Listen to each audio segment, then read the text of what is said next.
Good morning, you guys, it's Karen, and a bit of an unusual subject today, but I thought I would come and talk about my undercut. A couple of friends have asked me about the undercut and whether or not they should get one. You know, they're thinking about having one, and I usually dissuade them from having one because of a few of the disadvantages. So I thought I would come and tell you the advantages, the pros and cons of having an undercut, and that might help you if you were wondering whether to have one or not. Although I suppose I've probably done this video at the wrong time. It's probably more towards the summer that you'd be thinking about it. Okay, so let me go through the pros first. It is cooler. Well, actually, let me tell you why I had it done. I had it done because, and I'll put a picture in, when I'm doing videos like this, I always had hair from like this bit here that I felt would always come round and it would annoy me. That was one of the things. Also, whenever I put my hair up, I could never get like the bottom bit up, you know, it would always sort of fall down.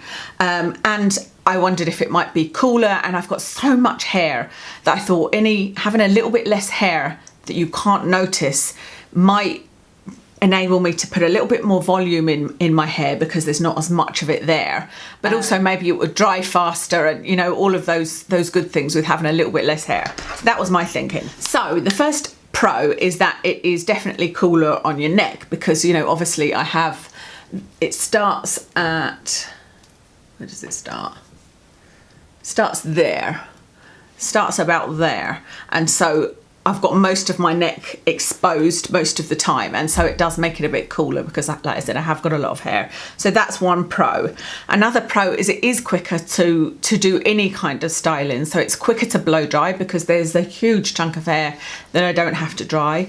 It's quicker to use styling tools because if I'm curling my hair, you know, and I would have to put it all up and start at the back, that's just another probably another 6 to 8, you know, bits of curling that I would have to do, or straightening as well. And I use less Velcro rollers because that would be another probably 6 to 8 Velcro rollers that I'd be putting back there.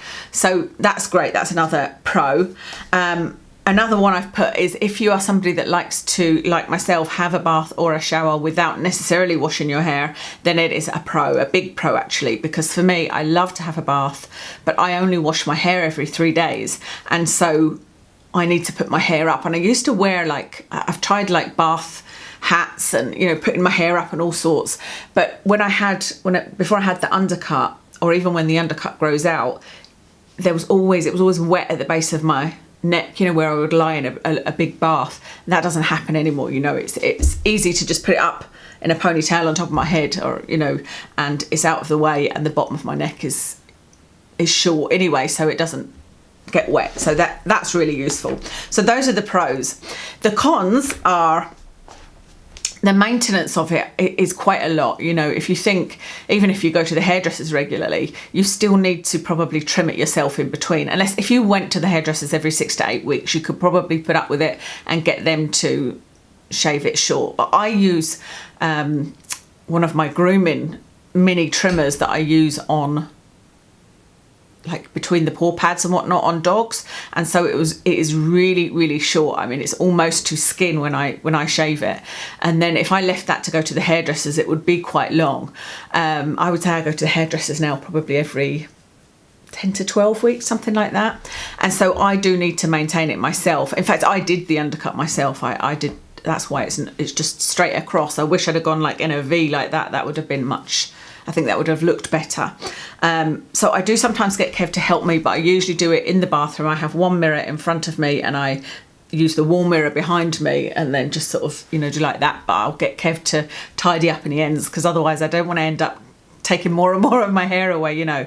So the maintenance is quite a lot unless you are regularly at the hairdressers and have it really short, because again, if you didn't have it really short, then it would grow out and you start to see it. You know, if you think, I suppose it depends how far down your neck your hair goes, but it goes there, so it start to show. The other thing that is a con is I don't think it looks very nice when you have your hair up, but again, that depends on why you're having it. If you're having it done for the look of it, then you might like it how it looks when you have your hair up. For me, I wasn't having it done for the sort of edginess of it, if you like. I don't like how it looks when I have my hair up. I think it looks a bit ridiculous. Maybe because, like I said, it's not in that V shape. It was just to take some of the hair away. Even if it was in that V shape, that's not the look I'd be going for, you know. And I only really put my hair up when I'm in the house. So I'm not bothered about that, you know, answering the door and whatnot. Or I'll go out for a dog walk with it like that, but it's not something that I never ever put my hair up to go out. It's always down. So it's not nice when I don't like the look when I put my hair up. It takes a lot of maintenance. And then the biggest one for me, which is kind of why I regret having it done, is the growing out of it. So I would quite like to not bother with a undercut through the winter.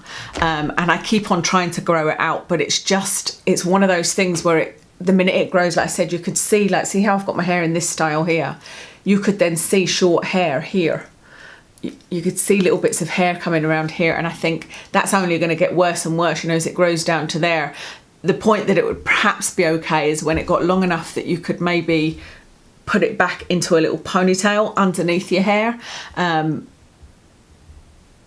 But, you know, that's going to be a bit odd, isn't it? I don't know. I looked at some videos as well to see if I was missing anything. Basically, I thought, is there any way maybe I could gel it, like, you know, so it goes into the rest of my hair or something like that. And people were talking about having extensions put on it and whatnot because it is so hard to grow out. So it's definitely not just a me thing.